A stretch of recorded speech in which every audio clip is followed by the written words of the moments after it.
Yesus penuh cinta pada umat manusia.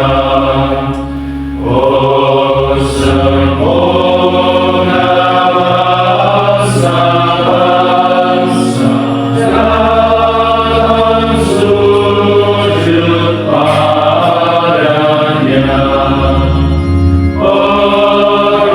Bersyukur dan pujian nyanyikanlah baginya. Dalam nama Bapa dan Putra dan Roh Kudus. Amin. Semoga rahmat Tuhan kita Yesus Kristus, cinta kasih Allah, dan persekutuan Roh Kudus bersamamu Dan bersama rohmu. Mari kita di dalam perayaan Ekaristi ini membawa rasa syukur kita dan juga membawa orang-orang yang selama ini sungguh berperan di dalam kehidupan kita, dalam panggilan kita. Kita mohon rahmat agar Allah menganugerahkan kelimpahan berkat-Nya bagi mereka, dan juga kita mohon rahmat keterbukaan hati untuk menerima rahmat Allah dalam diri kita. Kita menyadari segala kekurangan dan dosa-dosa kita mohon ampun dan belas kasih Allah.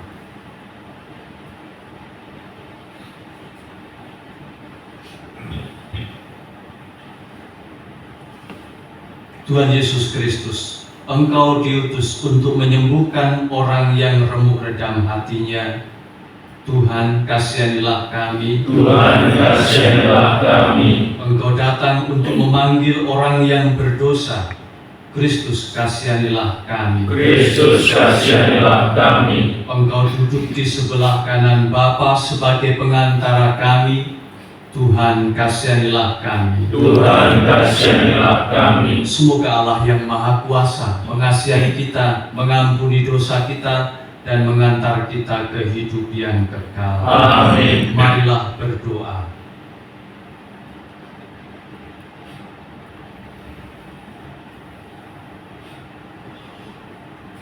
Allah Bapa yang Maha Penyayang, Engkau senantiasa menganugerahi kami terang dan kasih karunia untuk mencintai Engkau. Semoga kami tekun mencari Engkau dalam setiap langkah laku hidup kami, dan berani meninggalkan belenggu-belenggu dosa yang menjauhkan kami dari belas kasih-Mu. Dengan pengantaraan Tuhan kami Yesus Kristus Putra-Mu, yang hidup dan berkuasa bersama Dikau dalam persekutuan dengan Roh Kudus Allah sepanjang segala masa. Amin. Inilah Injil suci menurut Lukas. Dimuliakanlah Tuhan. Sekali peristiwa Yesus mengajar banyak orang. Salah seorang dari mereka berkata kepada Yesus, "Guru, katakanlah kepada saudaraku supaya ia berbagi warisan dengan daku." Tetapi Yesus menjawab, "Saudara, siapakah yang mengangkat aku menjadi hakim atau penengah bagimu?" Kata Yesus kepada orang banyak itu, "Berjaga-jagalah dan waspadalah terhadap segala ketamakan. Sebab walaupun seseorang berlimpah-limpah hartanya, hidupnya tidak tergantung dari kekayaannya itu." Kemudian ia menceritakan kepada mereka perumpamaan berikut. Ada seorang kaya, tanahnya berlimpah-limpah hasilnya. Ia bertanya dalam hatinya, "Apakah yang harus kuperbuat? Sebab aku tidak punya tempat untuk menyimpan segala hasil tanahku." Lalu katanya, "Inilah yang akan kuperbuat. Aku akan menyimpan di dalamnya segala gandum serta barang-barangku. Sesudah itu aku akan berkata kepada jiwaku, 'Jiwaku, ada padamu banyak barang, tertimbun untuk bertahun-tahun lamanya. Beristirahatlah, makanlah, minumlah, dan bersenang-senanglah.' Tetapi Allah bersabda kepadanya, 'Hai orang bodoh, pada malam ini juga jiwamu akan diambil daripadamu. bagi siapakah nanti apa yang telah kau sediakan itu? Demikianlah jadinya dengan orang yang menimbun harta bagi dirinya sendiri, tetapi ia tidak kaya di hadapan Allah. Demikianlah sabda Tuhan. Kata terakhir maka tidak pendek. Kata terakhir pendek ya, agak panjang. Kalau kita cermati kisah di dalam Injil tadi, cukup menarik ketidakadilan itu.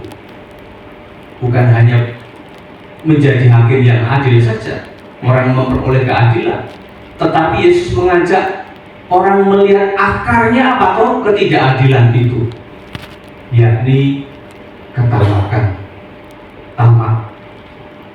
Dalam renungan ini kita juga diajak untuk mencari akar dari banyak pengalaman hidup kita, yakni yang menjadi akar dari segala needs kita, kebutuhan kita, akar dari perasaan-perasaan atau afeksi kita.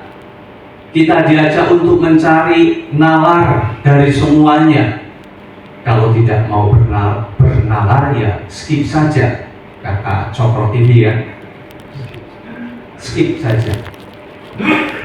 Kita diajak untuk sungguh-sungguh mencari nalar di balik semuanya itu. Kita diajak untuk mencari alasan dari semuanya. Kiranya kita juga kiranya itu juga yang dilihat oleh Pater Dihon ketika dikatakan dalam Konstitusi nomor 4. Pater Dihon mengenal kejahatan-kejahatan dalam masyarakat. Dia telah mempelajari sebab-sebabnya dengan teliti dalam tataran manusiawi, personal, dan sosial. Tetapi ia melihat penyebab yang paling mendasar dari kemalangan manusia itu adalah karena penolakan atas cinta kasih Kristus. Pater Dihon juga mengajak kita untuk bernalar atas dosa itu sendiri. Kita sudah banyak merefleksikan dan men-sharingkan sikap belas kasih dan kemurahan hati, baik di dalam hidup berkomunitas maupun di dalam pelayanan kita. Kita menyadari bahwa lawan utama dari belas kasih dan kemurahan hati itu ternyata memang ketamakan. Tidak mungkin orang bermurah hati kalau hidupnya tamak. Ketamakan merupakan disposisi batin yang dengannya seorang menjadi lekat pada hal-hal duniawi daripada lekat pada Allah dan kehendaknya. Dan persis inilah yang Yesus minta agar diwaspadai. Sebab walaupun seseorang berlimpah-limpah hartanya, hidupnya tidak tergantung pada kekayaannya itu. Para pembaca, di dalam dunia modern ini sekarang ketamakan itu mewujud dalam begitu banyak ragam. Bukan hanya tamak akan benda-benda saja. Memang ketamakan akan harta benda itu masih tetap ada. Tidak tahu apakah ada di antara kita atau tidak. Kita masih bisa melihat betapa banyak orang yang mengoleksi barang-barang mewah, terobsesi dengan barang atau fasilitas yang sedang tren. Kita bisa melihat itu di mana-mana, ya. Padahal di sekitarnya orang-orang sangat miskin. Namun ketamakan itu juga bisa dalam bentuk-bentuk lain yang dalam istilah kita disebut needs tadi. Contoh-contoh sudah muncul dalam sharing kita. Misalnya ada ketamakan akan penghargaan dan pujian. Seringkali kita sharingkan, mungkin juga kita rasakan. Tamak akan kekuasaan masih ada juga. Tamak akan afeksi, tamak akan kebebasan, tamak akan komen dan like misalnya. Ini juga bisa menjadi ketamakan. Dan tamak akan kelekatan lainnya masih banyak. Bisa kita merinci lebih jauh. Dan lebih membahayakan lagi kalau ketamakan itu bisa terhadap hal-hal yang tampaknya baik. tamak akan kenyamanan doa, tamak akan kesehatan, tamak akan keteraturan, tamak akan kenyamanan dan sebagainya. Kelihatannya begitu baik, tetapi kalau itu sudah menjadi suatu ketamakan, maka ini menjadi akar dosa. Dan itu semua bisa jadi ada dalam diri kita. Terhadap itu semua, Yesus mengatakan kepada kita juga, berjaga-jaga dan waspadalah.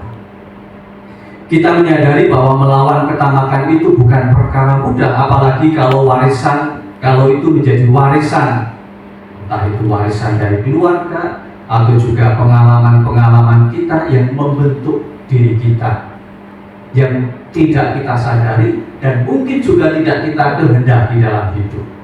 Banyak juga yang mencoba merasionalisasi bahwa bukanlah barang-barang itu pada dasarnya adalah baik, mencari alasan bahwa barang-barang itu baik. Masih juga mungkin orang itu memiliki barang-barang banyak hal tetapi tidak lekat padanya. Seringkali kita juga mengatakan demikian. Ya nggak apa-apa, saya punya ini, punya itu, saya nggak lekat kok. Ya, nggak lekat. Tetapi kita sadar betul bahwa itu mempersulit hidup kita, mempersulit bagaimana kita mengatasi ketamakan itu dalam hidup kita, dan juga masih banyak rasionalisasi yang lain yang bisa kita buat sebetulnya. Semua itu membuat akhirnya kita semakin sulit untuk mengatasi ketamakan itu kalau kita bisa merasionalisasi. Apakah dengan demikian tidak mungkin kita mengatasi ketamakan itu dalam hidup kita? Santo Paulus dalam bacaan pertama tadi sungguh menjadi kekuatan, memberikan kekuatan kepada kita dan juga pengharapan. Yang mengatakan, tetapi Allah yang kaya dengan rahmat, oleh karena kasih-Nya yang besar yang dilimpahkannya kepada kita, telah menghidupkan kita bersama-sama dengan Kristus, sekalipun kita telah mati oleh kesalahan-kesalahan kita, oleh kasih karunia kamu diselamatkan. Di sini sebetulnya dalam bahasa Latin itu lebih tepat ya. Di sini dikatakan Dives est in misericordia. Kalau dikatakan dalam bahasa Indonesia kaya akan rahmat, sebetulnya misericordia, belas kasih, dan nimiam caritatem. Caritatem cinta kasih ya. Nimiam itu bukan hanya banyak, nimiam itu melimpah-limpah ya, berlimpah ruah sampai nggak muat lagi. Itu nimiam. Ungkapan yang sangat bagus sebetulnya, bahwa apa yang ada dalam Allah itu sesuatu yang melimpah ruah, nggak bisa muat lagi dalam dirinya, dan itu menjadi dasar kekuatan kita, menjadi pengharapan bagi kita bahwa kita mampu mengatasi segala sesuatu, terutama mengatasi juga ketamakan itu sendiri. Oleh karena itu para konfrater, marilah kita mengawali kembali hidup kita setelah retret ini dengan membuka hati untuk menerima dan bekerja sama dengan rahmat belas kasih Allah dan cinta kasih-Nya, agar kita selalu waspada akan ketamakan-ketamakan untuk menimbun harta bagi dirinya sendiri. Kita diingatkan kembali oleh Santo Paulus akan fitrah kita, akan jati diri kita. Sesungguhnya kita ini buatan Allah, diciptakan dalam Kristus Yesus untuk melakukan perbuatan-perbuatan baik. Itu jati diri kita ya, jangan lupa jati diri kita. Dengan visi hidup kita itu, maka kita pun akan mampu mewujudkan visi provinsi kita yang tadi saya ungkapkan juga dalam sharing. Visi provinsi kita itu bagi saya itu sangat mengagumkan. Bagaimana kita bisa sampai pada rumusan itu luar biasa ya, luar biasa dan sangat kaya. Supaya kita juga terlibat di dalam mewujudkan visi itu, yakni menjadi Devonian Indonesia yang mewujudkan cinta kasih, rekonsiliasi, kordialitas, solidaritas, dan keadilan. Itulah wujud belas kasih dan kemurahan hati Allah bagi kita dan bagi sesama.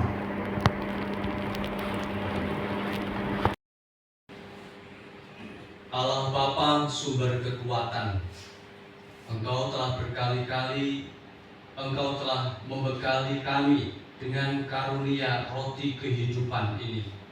Semoga kami semakin mengandalkan Engkau dalam menghadapi setiap godaan dosa, sampai kami boleh menikmati kebahagiaan abadi di surga dengan pengantaraan Kristus Tuhan kami. Amin.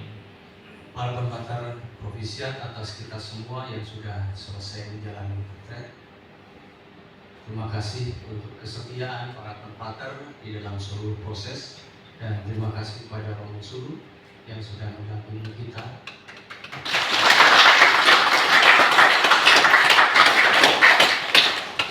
Saya kira tidak ada kata-kata terima kasih yang lebih lagi, tetapi atau kesan-kesan yang lain, tetapi sharing yang tadi disampaikan itu saya kira itu menjadi semacam rangkuman atau ungkapan bagaimana Romo Sulu sungguh-sungguh telah berhasil mendampingi kami di dalam seluruh proses ini. Maka sekali lagi terima kasih.